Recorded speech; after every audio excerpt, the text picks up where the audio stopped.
নমস্কাৰ সানি technology YouTube চেনেলৰ দৰ্শকসকলক মই সানি আপোনালোক সকলোকে পুনৰবাৰ স্বাগতম জনাইছো। ৰাতিপুৱাৰ কেইবাটাও গুৰুত্বপূৰ্ণ খবৰ আপোনালোকৰ বাবে যুগুতোৱা হৈছে। গোটেই কেইটা খবৰে আপোনালোকৰ বাবে বহুতেই গুৰুত্বপূৰ্ণ, গতিকে আপোনালোকে ভিডিঅ'টো প্ৰথমৰ পৰা শেষলৈকে চাই থাকক। আদানীক মাটি দিয়াক লৈ উত্তপ্ত পৰ্বতজোৰা, ৰাজপথলৈ ওলাই আহিল শ শ খিলঞ্জীয়া ভূমিপুত্ৰ। এই মুহূৰ্তত আহি পৰিছে এটা ডাঙৰ খবৰ। আদানীক মাটি দিয়াক লৈ উত্তপ্ত পৰ্বতজোৰা, ৰাজপথলৈ ওলাই আহিল শ শ খিলঞ্জীয়া ভূমিপুত্ৰ। আদানীক মাটি হস্তান্তৰৰ বিৰুদ্ধে তীব্ৰ প্ৰতিবাদ।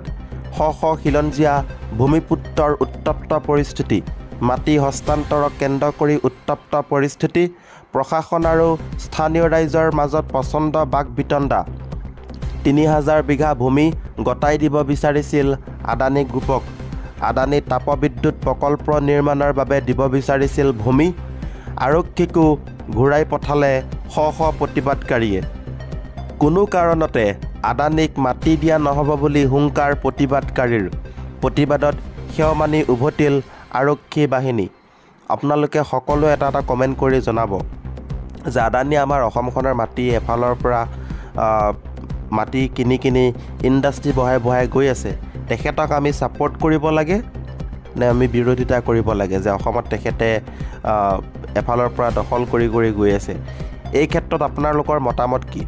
তলৰ কমেণ্ট বক্সত সকলোৱে এটা কমেণ্ট কৰিবলৈ একেবাৰে নাপাহৰিব।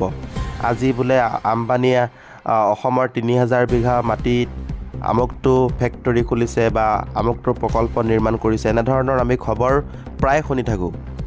এই ক্ষেত্ৰত আমাৰ যিসমূহ অসমীয়া লোক হয় সেইসকলে এই ক্ষেত্ৰত বা এনেকৈ আগবাঢ়ি যাবলৈ সক্ষম নহয়, কিন্তু চৰকাৰেও সহায় কৰিছে বা আদানী আমাৰ অসমখনৰ এফালৰ পৰা ইটোৰ পিছত সিটোৰ প্ৰকল্প বঢ়াই গৈ আছে। এই ক্ষেত্ৰত আপোনালোকৰ মতামত কি? আপোনালোকে তলৰ কমেণ্ট বক্সত এটা কমেণ্ট কৰিবলৈ নাপাহৰিব। আমি আদানীক ছাপোৰ্ট কৰিব লাগে নে বিৰোধিতা কৰিব লাগে? আপোনালোকৰ মতামত কি? ২ নম্বৰ খবৰটি হৈছে এটা বিগ ব্ৰেকিং। 10,200 টকালৈ বৃদ্ধি হ'ল আশা ছুপাৰভাইজাৰৰ দৰমহা। ৰাজ্যৰ লাখ লাখ আশাকৰ্মী আৰু ছুপাৰভাইজাৰসকলৰ বাবে ডাঙৰ খবৰ। 10,200 টকালৈ বৃদ্ধি হ'ল আশা ছুপাৰভাইজাৰৰ দৰমহা।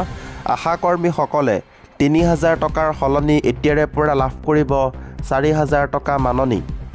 ছুপাৰভাইজাৰসকলে 9,000 টকাৰ সলনি 10,200 টকা মাননি। 1 অক্টোবৰৰ পৰা লাভ কৰিব বৰ্ধিত দৰমহা। ৰাজ্যৰ কেবিনেটৰ ডাঙৰ সিদ্ধান্ত। স্বাস্থ্য খণ্ডৰ প্ৰতি গুৰুত্ব প্ৰদান কৰি এই ডাঙৰ সিদ্ধান্ত চৰকাৰৰ। ৩ নম্বৰ খবৰটি হৈছে হাই শক্তি বিভাগ, 30 দিনলৈ নাথাকে বিদ্যুৎ।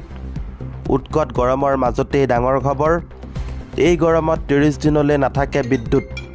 এটা ডাঙৰ খবৰ এই মুহূৰ্তত লৈ আহিছোঁ। এই গৰমত 30 দিনলৈ নাথাকে বিদ্যুৎ। যি সময়ত আপোনাৰ ভালকৈ টোপনি আহিব সেই সময়তে নাথাকিব বিদ্যুৎ।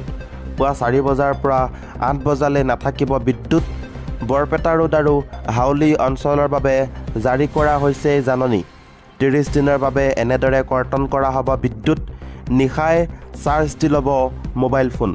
প্ৰচণ্ড গৰমৰ মাজতে শক্তি বিভাগে জাৰি কৰিছে এই আজব জাননী। বিদ্যুৎ লাইন মেৰামতিৰ বাবে এই সিদ্ধান্ত APDCLৰ। উৎকট গৰমৰ মাজতেই ডাঙৰ খবৰ। এই গৰমত 30 দিনলৈ নাথাকে বিদ্যুৎ। যি সময়ত আপোনাৰ ভালকৈ টোপনি আহিব সেই সময়তেই নাথাকিব বিদ্যুৎ। 4 নম্বৰ খবৰটি হৈছে NRCত নাম থকা লোকক হাত দিব নোৱাৰে মুখ্যমন্ত্ৰী হিমন্ত বিশ্ব শৰ্মাই। আমচুৰ হুংকাৰ। NRCত নাম থকা লোকৰ গাত হাত দিব নোৱাৰে মুখ্যমন্ত্ৰী হিমন্ত বিশ্ব শৰ্মাই। উচ্চতম ন্যায়ালয়ে দিছে এই নিৰ্দেশনা। সৰ্বোচ্চ ন্যায়ালয়ত গোচৰ চলি থকা লোকক কিয় বিতাড়ন কৰিব বিচাৰিছে চৰকাৰে? গাৰ বল দেখুৱাই মুছলমানক অত্যাচাৰ কৰিছে চৰকাৰে। NRCৰ প্ৰমাণপত্ৰ বিচাৰি গৰজি উঠিল আমচু। গৰু ছাগলীৰ দৰে সংখ্যালঘুক অত্যাচাৰ কৰিলে আমি ৰৈ নাথাকোঁ। গুৱাহাটীত প্ৰতিবাদ সাব্যস্ত কৰি মুখ্যমন্ত্ৰীক হুংকাৰ আমচুৰ।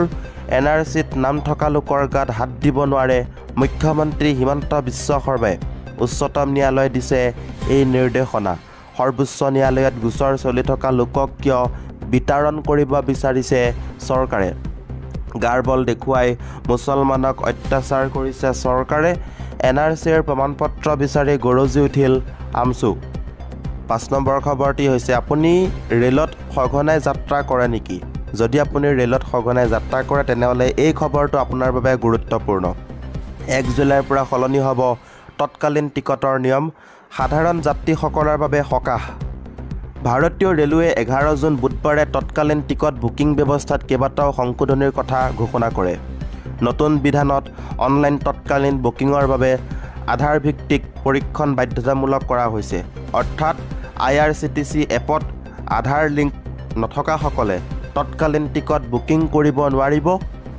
ৰেল মন্ত্ৰণালয়ৰ এগৰাকী মুখপাত্ৰই কয় যে ইয়াৰ উদ্দেশ্য হৈছে সকলোৰে বাবে তৎকালীন টিকটৰ সমান সুবিধা নিশ্চিত কৰা আৰু অপব্যৱহাৰ ৰোধ কৰা।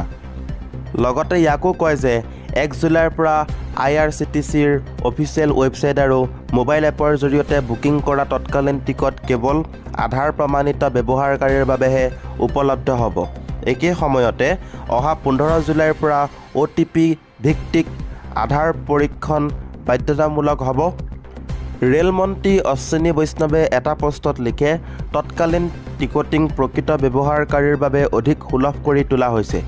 2025 চনৰ 1 জুলাইৰ পৰা IRCTCৰ ৱেবছাইট এপৰ জৰিয়তে তৎকাল বুকিঙৰ অনুমতি কেৱল আধাৰ প্ৰমাণিত ব্যৱহাৰকাৰীৰ বাবেহে। তৎকালীন টিকট বুকিং ব্যৱস্থাত কৰা সংশোধনীৰ জৰিয়তে এতিয়া অবৈধ আৰু ভুৱা ID থকা ব্যৱহাৰকাৰীক ৰোধ কৰিব পৰা যাব। লগতে এজেণ্ট সন্দৰ্ভত লোৱা সিদ্ধান্তই যাত্ৰীসকলক উপকৃত কৰিব বুলি আশা কৰা হৈছে। 6 নম্বৰ খবৰটি হৈছে আজিও গৰমে দহিব ৰাজ্যবাসীক, গৰম সহিব নোৱাৰি 3 জনৰ মৃত্যু। প্ৰখৰ ৰ'দে দহিব ৰাজ্যবাসীক, উৎকট গৰমৰ বাবে ৰাজ্যত হাই এলাৰ্ট জাৰি কৰা হৈছে। উৎকট গৰমৰ পৰা কিদৰে পাব পৰিত্ৰাণ? উৎকট গৰমৰ পৰা পৰিত্ৰাণ পোৱাৰ 7টা উপায়। ভ্ৰমণৰ সময় যিমান পাৰে ঢিলা, লঘু আৰু কপাহী কাপোৰ পৰিধান কৰক। পচন্দ সূৰ্যৰ তাপৰ পৰা হাত সাৰিবলৈ উন্নতমানৰ ছাতি ব্যৱহাৰ কৰক। টুপি, ছানগ্লাছ, স্কাৰ্ফ, কপাহী গ্লভছ আৰু মোজা ব্যৱহাৰ কৰক। যিমান পাৰে সিমান পানী খাওক। যাত্ৰাৰ সময়ত ORS, ইলেক্ট্ৰনিক পাউডাৰ আৰু গ্লুক'জ লগতে ৰাখক। শৰীৰটোক শীতল পেলাবলৈ যাত্ৰাৰ সময়ত শীতল আৰু ছাঁ থকা ঠাইত জিৰণি লওক। উৎকট গৰমৰ বাবে 6টাকৈ হেল্পলাইন নম্বৰো মুকলি কৰা হৈছে। ৰাজ্যিক নিয়ন্ত্ৰণ কক্ষ 036122372119 আৰু এটা নম্বৰ মুকলি কৰিছে 09401044617। টোল ফ্ৰী নম্বৰ মুকলি কৰা হৈছে 1070, তাৰ লগতে 1097112। জিলা নিয়ন্ত্ৰণ কক্ষৰ কাৰণে 1077। যদি আপুনি গৰমত পৰি কিবা বিপদত পৰিছে এই টোল ফ্ৰী নম্বৰত কল কৰাৰ লগে লগে আপুনি সহায় কৰিব। প্ৰখৰ ৰ'দে দহিব ৰাজ্যবাসীক, উৎকট গৰমৰ বাবে ৰাজ্যত হাই এলাৰ্ট জাৰি কৰা হৈছে। শেহতীয়া খবৰটি হৈছে ন্যায়ৰ বাবে যুঁজাটো গৌৰৱৰ কথা, যদি অপৰাধ হয় তেন্তে মোক জেলত ভৰাওক। মুখ্যমন্ত্ৰী হিমন্ত বিশ্ব শৰ্মাক প্ৰত্যাহ্বান প্ৰাক্তন IAS বিষয়া হৰ্ষ মণ্ডলৰ। অসমৰ মুখ্যমন্ত্ৰী হিমন্ত বিশ্ব শৰ্মাই সদ্য অসম বিধানসভাত দিয়া এক মন্তব্যত বিতৰ্কিত নাগৰিকত্ব দাবীকাৰীসকলক সহায় কৰা লোকসকলক জেলত ভৰোৱাৰ ভাবুকি প্ৰদান কৰাৰ পিছতে মানৱ অধিকাৰ কৰ্মী তথা অৱসৰপ্ৰাপ্ত IAS বিষয়া হৰ্ষ মণ্ডলে তীব্ৰ প্ৰতিক্ৰিয়া প্ৰকাশ কৰিছে। ছ'চিয়েল মিডিয়া প্লেটফৰ্ম এক্সত এটা পোষ্টত মণ্ডৰে কৈছে যে তেওঁ NRC প্ৰক্ৰিয়া আৰু ডিটেনশ্যন চেণ্টাৰত অমানৱীয়ভাৱে বন্দী হৈ থকা লোকসকলৰ অধিকাৰৰ পক্ষে যুঁজ দিছে আৰু তাত তেওঁ গৌৰৱ অনুভৱ কৰে।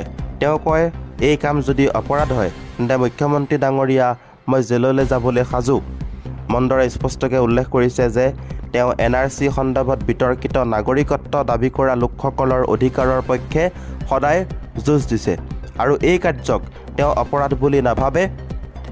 অসম বিধানসভাৰ 10 জুনৰ অধিৱেশনত মুখ্যমন্ত্ৰী হিমন্ত বিশ্ব শৰ্মাই মন্তব্য কৰিছিল যে তেওঁলোকৰ ৰাজ্যিক সভাপতি হওক, তেওঁলোকৰ সমৰ্থন হৰ্ষ মণ্ডল হওক বা আমেৰিকাৰ আড়ম্বৰপূৰ্ণ বিদ্যালয়ত শিক্ষিত উকিল হওক, অসম কংগ্ৰেছত আজিৰ দিনত পাকিস্তান সমৰ্থকৰ লবি আছে। মুখ্যমন্ত্ৰীয়ে চলি থকা বিতৰণ প্ৰক্ৰিয়াৰ উল্লেখ কৰি কয় যে বৰ্তমান 35জন বাংলাদেশী নাগৰিকে প্ৰত্যাৱৰ্তনৰ বাবে অপেক্ষা কৰি আছে। যদিও অসমত বান পৰিস্থিতিৰ বাবে তেওঁলোকক আটক কৰি ৰখা হৈছে।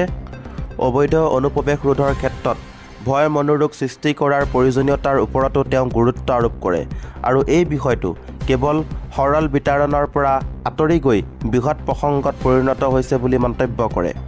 তো আজিৰ এই ভিডিঅ'টোৰ মাধ্যমেৰে আপোনালোকক বহুকেইটা গুৰুত্বপূৰ্ণ খবৰ দিব চেষ্টা কৰিলোঁ। যদি খবৰকেইটা শুনি ভাল লাগিছে ভিডিঅ'টো লাইক শ্বেয়াৰ সকলোখিনি কৰিব।